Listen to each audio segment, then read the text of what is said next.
Bonjour à tous, écoutez, ça me fait plaisir de vous retrouver. Donc, ce matin, nous entamons la dernière vidéo consécutive. Et il va y en avoir une autre, une espèce de rappel. On a commencé par une présentation et on va finir par une conclusion. Donc, aujourd'hui, notre entretien va porter sur le temps et ça va regrouper un peu beaucoup de choses qu'on s'est dit depuis le début. Donc, nous savons que le temps, pour les objets, le temps dure. Pour nous, il s'écoule. On a un temps d'allouer. La première forme de temps, on l'appelle en philosophie un temps dérivé. Dérivé, et vous allez voir avec les graphiques, je m'excuse, ça c'est pas encore, il y avait des petites corrections, là, mais vous allez voir, c'est 2 pages le graphique cette semaine, OK? Donc, le temps dérivé, le graphique A. Le temps dérivé, c'est le temps de nos agendas, le temps qu'on coupe en petits morceaux. Les commissions, métro, boulot, dodo, les agendas, les photos qu'on prend, c'est coupé en toutes sortes de petits morceaux. C'est ce qu'on appelle le temps dérivé. C'est pour ça qu'on dit avoir du temps, manquer de temps. Bon, on le coupe ainsi, à l'infini, en fait. Et le problème, on va le voir tantôt, quand on est dans le temps dérivé, il faut arriver à une autre forme de temporalité, nous allons le voir. On est toujours dans l'avoir. J'ai pas eu assez de temps, j'ai plus de temps, je manque de temps, le temps nous manque. Bon, Krishnamurti nous dit, entre autres, rappelez-vous, que arriver à être présent, c'est l'instantanéité, c'est vivre nouménalement dans un monde phénoménal. Tout est là, mais voyez-vous, on appelle ça la non-recognition, la non-association. Ben, les jeunes diraient être full présent, méga full présent. C'est pas donné, c'est pas facile, mais on peut accéder à ça. Sinon, dans le temps dérivé, on est dans le passé, on est dans le futur, on n'est pas présent avec le P majuscule, vous comprenez. Donc, pour accéder à une telle présence, telle que Krishnamurti l'a décrit, non-recognition, non-association, il faut arriver, et on l'a vu avec le 6e chakra, l'être, avec un E majuscule, vous le savez déjà, s'épanouir en l'être que je suis. Voyez-vous, c'est comme si on avait enlevé l'avoir. Heidegger dit, le problème de l'humain, c'est d'avoir à être. C'est correct, là. C'est comme ça que ça commence. On est jeté dans le monde, on est bousculé par toutes les formes de structure, tous les fondements qu'on a acquis, et les croyances. Et le but, c'est d'arriver à laisser l'être retrouver, rappelez-vous, l'osmose entre le sacré et le profane. Il y a mon corps, il y a moi, il y a le monde, mais il y a quelque chose de plus grand. Et on va voir encore tout à l'heure qu'il s'agit de s'harmoniser avec l'ordre cosmique. Donc, laissez l'être s'épanouir dans l'être que je suis. Dans l'Ancien Testament, vous savez, Dieu, on lui donnait le nom de Yahvé, un tétraède hébreu qui veut dire YHWH, qui veut dire je suis. Je suis. Je suis, donc, c'est vraiment le verbe être au présent. Bon. Il y a un temps aussi, toujours avec Heidegger, qui est quand même un des plus grands philosophes contemporains, un temps originaire. Donc, il y a le temps dérivé, qu'on coupe en toutes sortes de petits morceaux. L'espace, le temps. Et il y a un temps originaire qui est la fin, qui est marqué par notre mort, incontournable, indubitable. En anglais, on dit inescapable. On ne peut pas s'échapper de ça. Donc, le temps originaire, voyez-vous, c'est notre mort qui fait, hein, qui donne le sens à toute notre histoire de vie terrestre, on va dire. Il va y avoir une fin.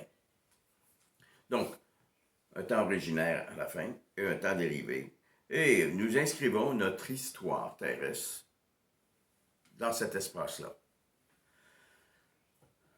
Il y a, il ne faut pas l'oublier, un temps cosmique. Rappelez-vous, le corps n'est pas cause à souhait. La naissance n'est pas ex nihilo, ça ne revient pas du néant. Il y a une cause formelle. Il y a quelque chose qui me précédait.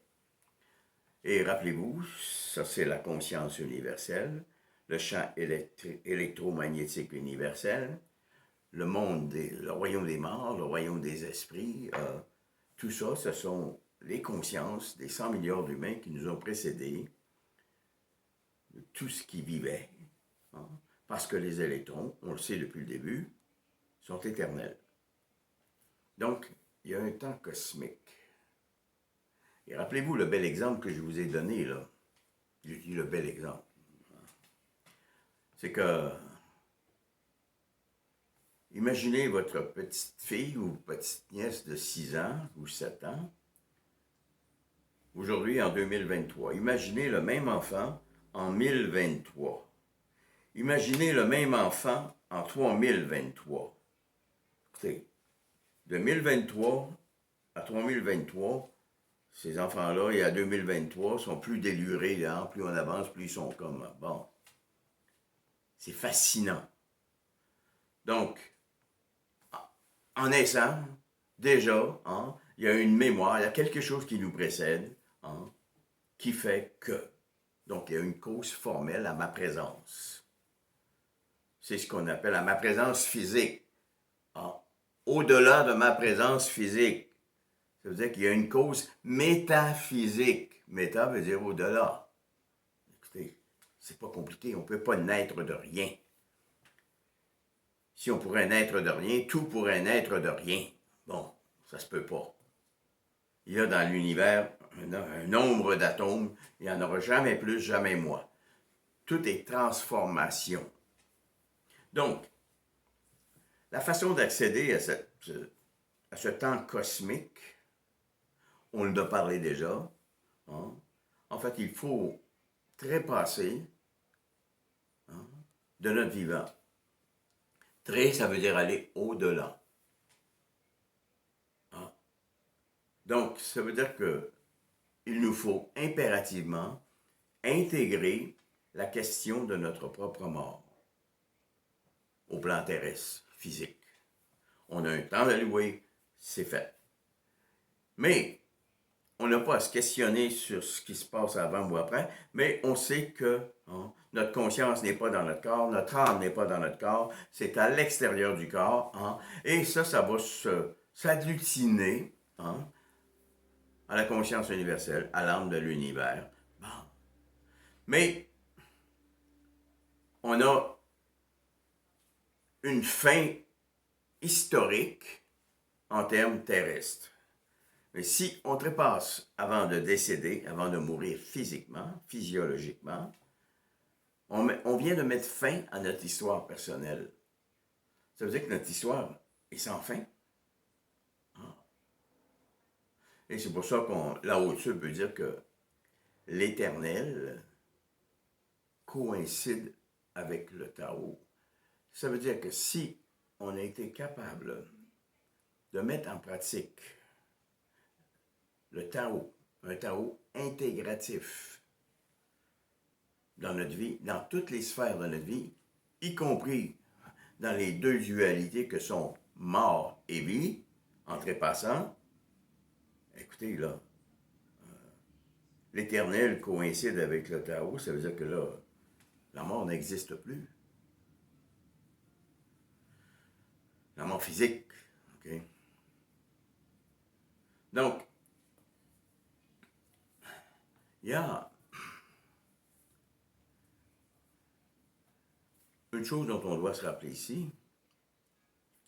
Pour ça, hein, pour arriver à vivre l'instantanéité, l'éternité, il faut avoir fait le vide.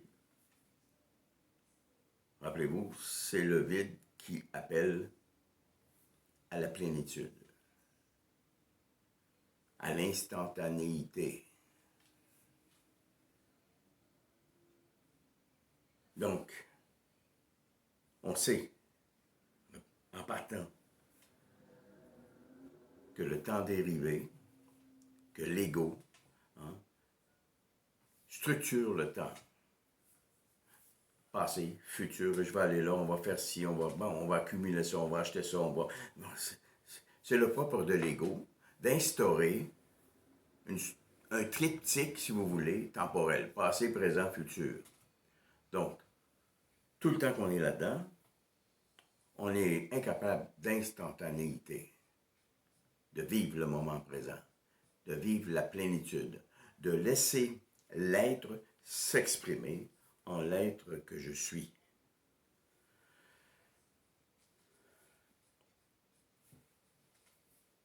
Première chose par rapport au temps. Il y a un temps physique. Bon, on l'a vu tantôt, il y a un temps cosmique qui nous précède et à lequel on va survivre.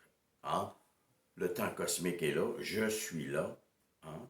Pour en moyenne peut-être 82 ans au Canada, et ensuite il y a un retour au temps cosmique. Donc il y a un temps physique. Il y a aussi un temps psychologique. Dès qu'on est conçu, nous sortons, si vous voulez, du plan cosmique, nous sommes conçus. Donc, en étant conçus, on a un temps physique d'allouer. C'est sûr qu'il y a c'est pas tout le monde qui va se rendre à la moyenne, 82 ans. Ma conjointe a perdu une amie la semaine dernière à 54 ans, bon, d'un cancer. Mon ami hier avec qui je jouais au billard, une de leurs amies a un cancer, elle a 56 ans et apparemment qu'il n'y a rien à faire. Non, des accidents d'auto, c'est fou là, ok? Il n'y a pas de... Bon, mais on a un temps physique d'allouer. Il y a aussi un temps psychologique. Le temps psychologique, c'est la relativité du temps. Einstein en a parlé beaucoup. Hein? C'est un des premiers livres que j'ai lu, La relativité du temps chez Einstein. Écoutez, si vous êtes en panne sur le bord de la route, en plein hiver, à moins 25 degrés, le soir à 11 heures, vous appelez la remorque sur votre cellulaire en espérant qu'il ne soit pas low-bat, comme disent les enfants. Et ça fait 15 minutes que vous attendez, ça va vous paraître une éternité. Hein? Et il y a des fois où vous écoutez un beau spectacle, c'est fini, c'est terminé, une bonne projection, ça a duré 2 heures, mais on n'a pas vu le temps passer. Bon, des fois il peut être long, des fois on ne le voit pas passer. Donc le temps est toujours relatif. Donc au niveau du passé, je donne 2 exemples précis. L'auto, hein, si vous êtes en panne. Un autre exemple par rapport à ça.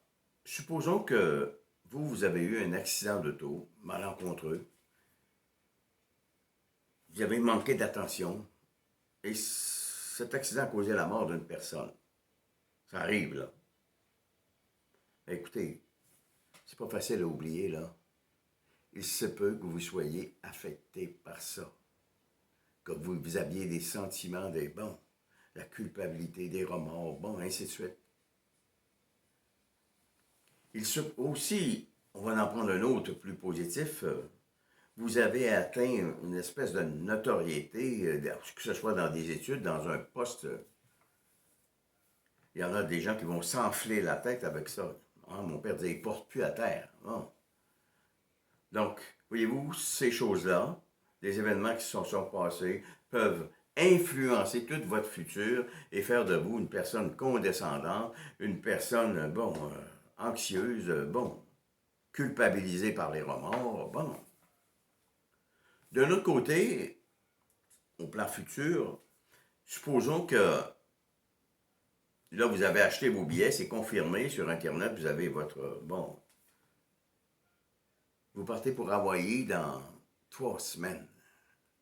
Hey, écoutez, Vous avez rêvé de ça toute votre vie. Hawaï. Vous allez être peut-être excité pendant ces 3 semaines-là, hein? Surexcité. Bon, ça va influencer. Mais supposons à l'inverse que dans 2 ou 3 semaines, vous avez un rendez-vous avec votre oncologue qui devrait vous annoncer à quel stade votre cancer du côlon est. 2, 3 ou 4. Ben écoutez, là, ces 2 semaines-là ou ces 3 semaines-là, ce ne sera pas comme Hawaï, mais c'est sûr que ça va influencer les semaines à venir.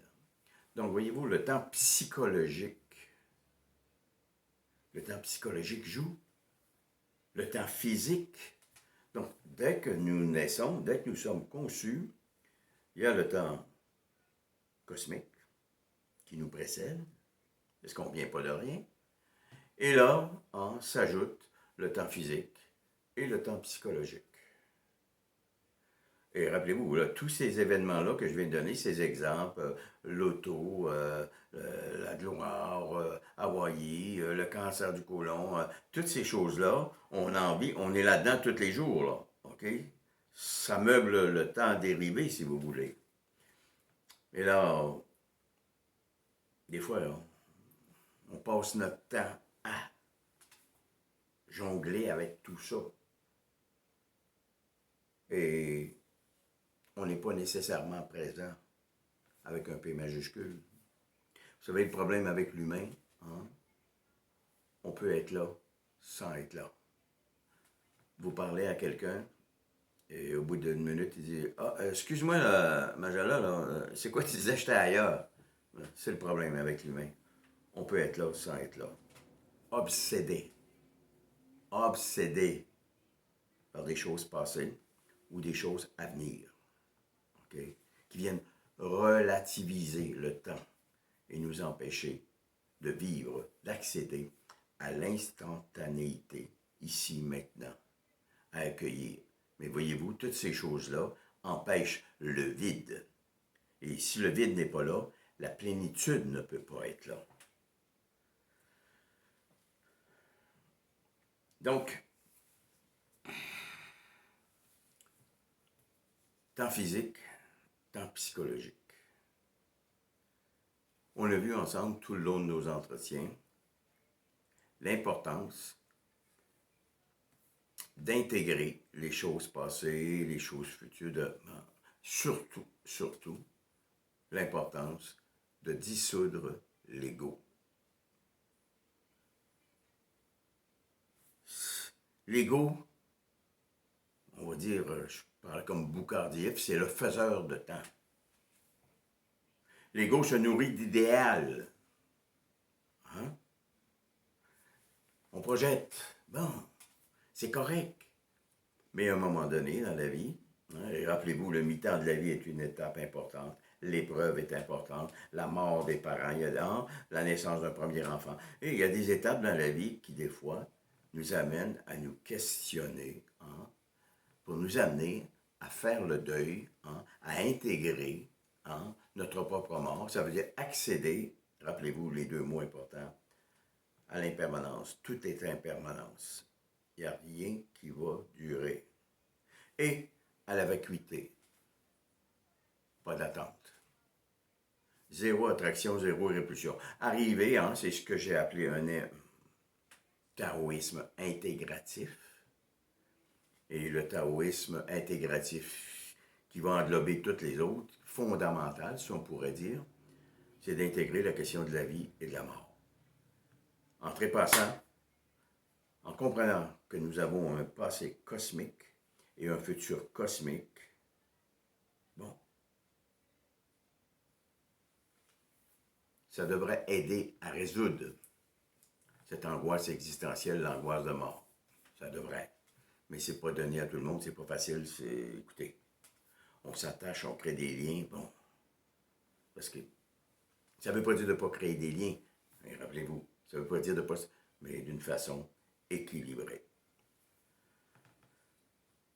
Pour aller un peu plus loin, on peut pousser un peu plus loin notre réflexion Chez Heidegger, toujours, vous savez, le nihilisme, c'est la négation de toute valeur, de toute véridicité à la civilisation.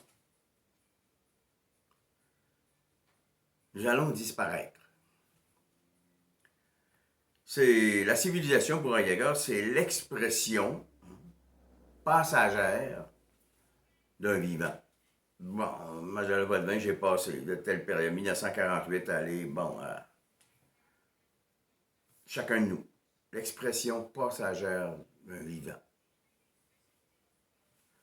Et en ce qui concerne l'humain que nous sommes, moi, vous, bon, c'est sûr que nous allons disparaître. Voyez-vous, on dit que l'échelle d'observation change le phénomène.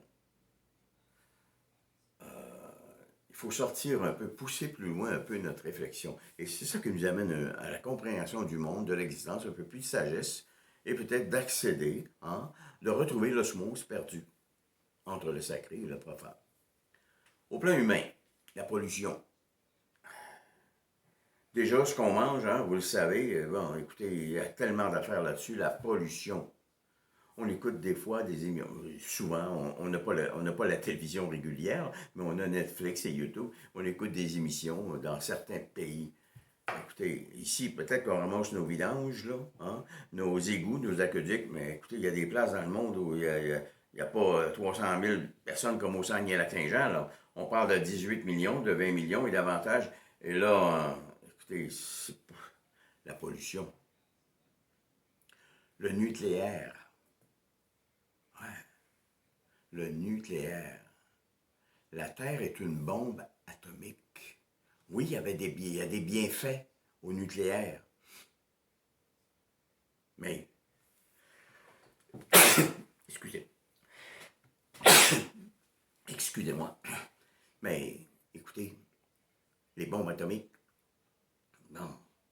La Corée du Nord, tous les pays, il y a plein de pays qui ont des bombes atomiques. Il y a des pays qui sont dirigés par des gens assez fragiles. Les ressources naturelles. Écoutez, on achève les forêts, en Amazonie, un peu partout. À Madagascar, j'écoutais l'autre jour, c'est fou. On pense que des fois, on voit des endroits touristiques, c'est vraiment beau. Mais quand il y a des émissions qui nous montrent le dessous de tout ça. Donc, les enfants qui travaillent dans des mines en Inde, c'est fou, là. Toutes les ressources naturelles. Et déjà, cette année, je pense que c'était le 17 juillet, où déjà on vivait sur du temps emprunté. On avait déjà exploité toutes les ressources qu'on pouvait pour la population qu'on avait. Là, on empruntait sur notre capital au niveau des ressources. Et il y a aussi l'homo sapiens que nous sommes. On dit que l'homo sapiens est une espèce en voie de disparition qui va s'éteindre peut-être d'ici 100 000 ans, ou moi je pense bien avant. Au niveau de la planète maintenant, écoutez, c'est bien beau, là, tout fonctionne, on marche. Mais un géocroiseur qui nous frappe demain de la grosseur de celui qui a frappé il y a 60 millions d'années, quand presque toute la vie s'est éteinte sur Terre, les dinosaures, un géocroiseur, il en passe à tous les jours des milliers. À un moment donné, il y en a qui arrivent à des vitesses, là, ils les voit même pas, là, mais dans 2 jours, il s'en vient, là, OK, un géocroiseur.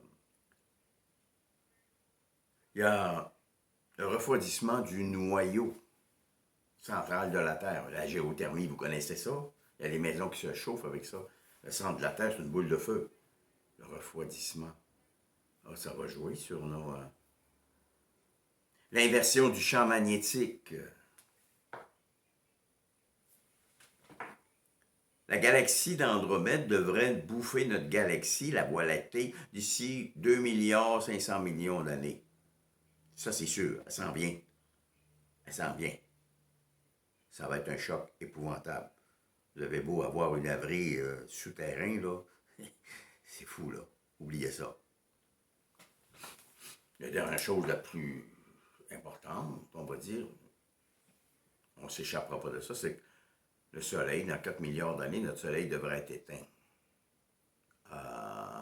Écoutez, attendez. Le soleil basculerait d'un degré, là. Écoutez, il se passe beaucoup de choses, là, hein, au niveau de la planète. Puis...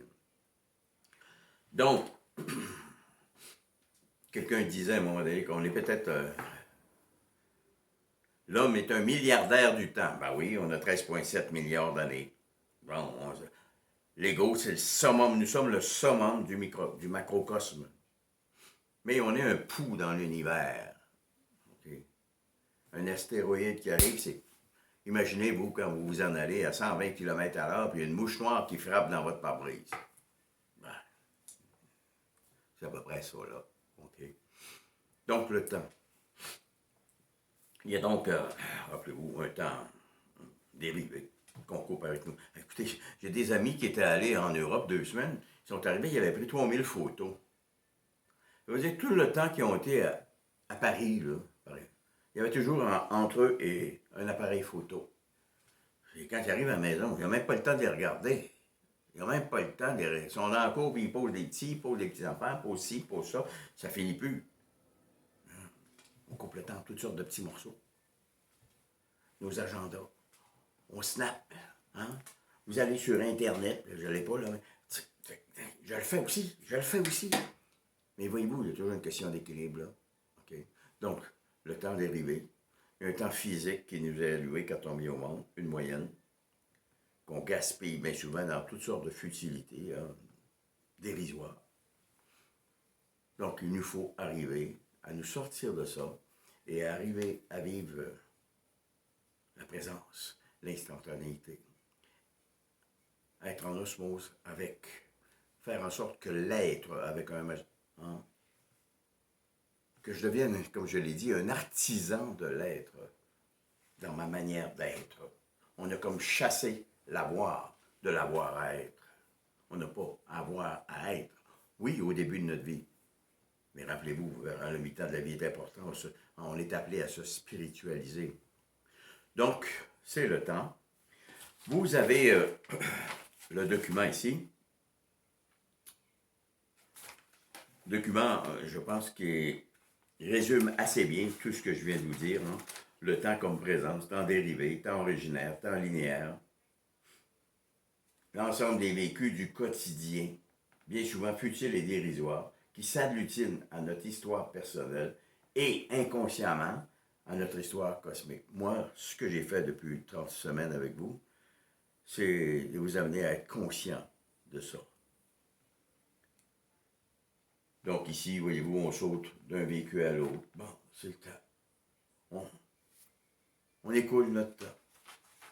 Dans le deuxième tableau, l'existence comme présence avec un P majuscule, naturellement, le temps cosmique, un temps éternel, un temps circulaire.